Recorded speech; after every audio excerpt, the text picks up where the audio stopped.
अस्सलाम वालेकुम दोस्तों, कैसे हैं आप? ठीक ठाक हैं। मैं हूं आपका होस्ट, आपका मेज़बान शुएब बदामी। आप देख रहे हैं पहचान टुडे।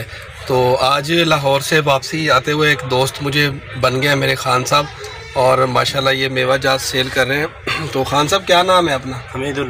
हमीदुल्लाह। किधर से हैं आप? बाजोड़ से। ये बाजोड़ से लाहौर में रिज़्क की खातिर निकले हैं। देखिए अल्लाह पाक ने जहाँ रिज़्क लिख दी है ना, तो इंसान ने वहीं पहुँचना होता है। तो ये क्या बेच रहे हैं आप?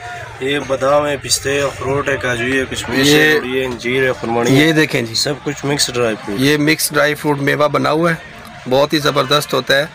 और खान साहब ये बताएं, ये कितने का दे रहे हैं आप? मैं 350 बजे। 350 में? आज इस महंगाई के दौर में 350 में मेवा जात बेचने आप बहुत अच्छे। और ये तो सस्ता, आज के दौर में महंगाई का ये दौर है। महंगाई के दौर में सस्ता बेचते हैं।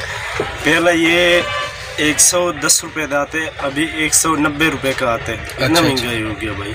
चलिए अल्लाह पाक आपके रिज़्क में इजाफा करे, और मेरी दुआएं आपके साथ हैं, साथ रहेंगी इंशाल्लाह। और ये कब से इधर लाहौर में? मैं 4-5 साल हो गए इधर आते। अच्छा, चलिए ओके। दुआओं में याद रखना, दुआएं करने वाले।